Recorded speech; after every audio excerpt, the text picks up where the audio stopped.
ভাদ্র মাসে তাল পাকিলো এই মায়া পাকছে আগে রে, এই মায়া পাকছে আগে বুঝাই কাকে ডিজিটালে ধইরাছে তাকে, বুঝাই কাকে ডিজিটালে ধইরাছে তাকে।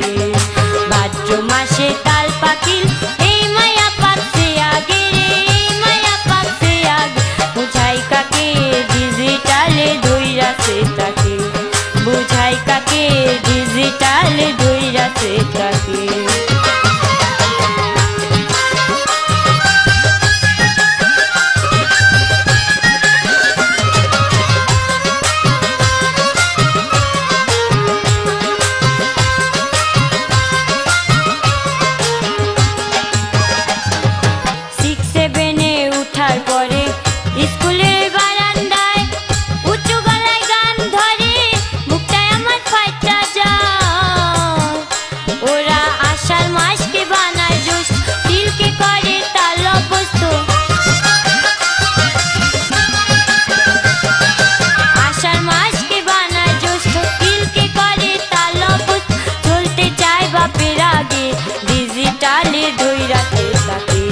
বুঝাই কাকে ডিজিটালে ধইরাছে তাকে।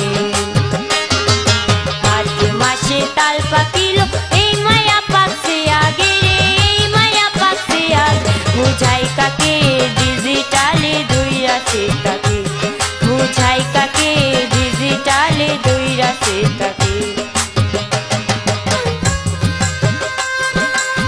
আমার প্রশ্নের সুন্দর জবাব দিলেন মুক্তা সরকার এবং আমাকে একটি প্রশ্ন করেছেন, আল্লাহর ঘর কাবা কোনো একদিন নিজেই এক নারীর কাছে গিয়েছিলেন, ওই নারী কে ছিলেন? ওই নারী ছিলেন রাবেয়া বস্তি। ইব্রাহিম আদম একদিন নামাজ পড়তে গিয়েছিলেন, কাবায় গিয়ে দেখলেন কাবা নেই। তখন আল্লাহ জিব্রাইলের মাধ্যমে জানালেন কাবা রাবেয়া বস্তির কাছে গিয়েছেন। এই ছিল তার প্রশ্নের উত্তর। এবার আমি তাকে একটি প্রশ্ন করব যে মেয়েদের শরীরে কোন অংশ বেশি ভারী? তুমি তো মেয়ে, তুমি তো জানবে তোমার শরীরে কোন অংশ বেশি ভারী। তাই আমি আশা করব তুমি আমাকে সুন্দরভাবে উত্তরটা দিবে।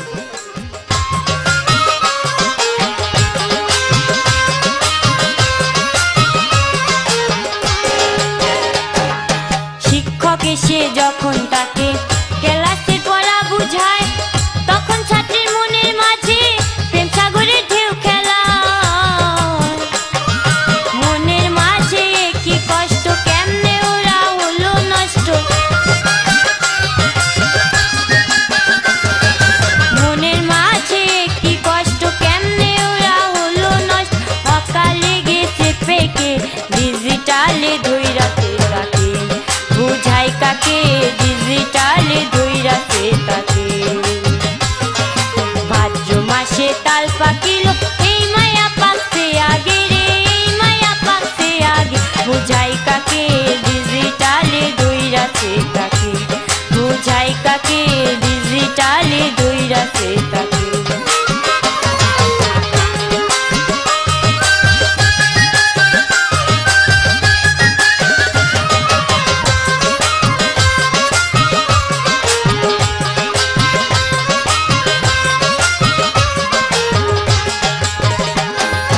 লেখাপড়া শিখবে বলে বাবা মা স্কুলে দেয়, স্কুলের পেছনেতে মায়া যায় প্রেম খেলা,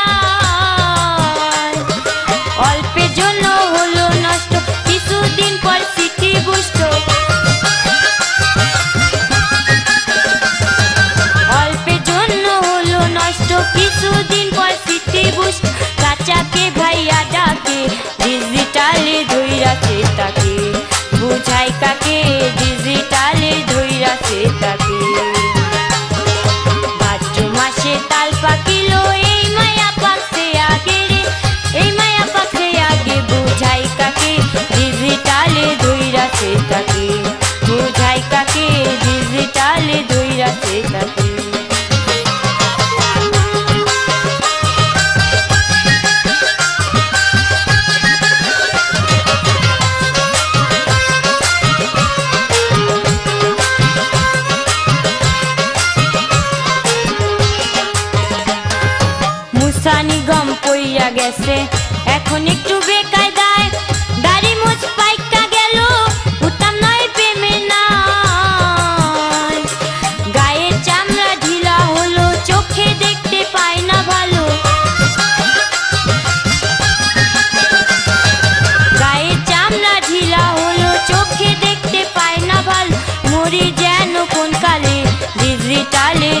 ধইরাছে তাকে, বুঝাই কাকে ডিজিটালে ধইরাছে তাকে। ভাদ্র মাসে তাল পাকিলো এই মায়া পাকছে আগে রে, এই মায়া পাকছে আগে, বুঝাই কাকে ডিজিটালে ধইরাছে তাকে, বুঝাই কাকে ডিজিটালে ধইরাছে তাকে, বুঝাই কাকে ডিজিটালে ধইরাছে তাকে, বুঝাই কাকে ডিজিটালে ধইরাছে তাকে, বুঝাই কাকে ডিজিটালে ধইরাছে তাকে।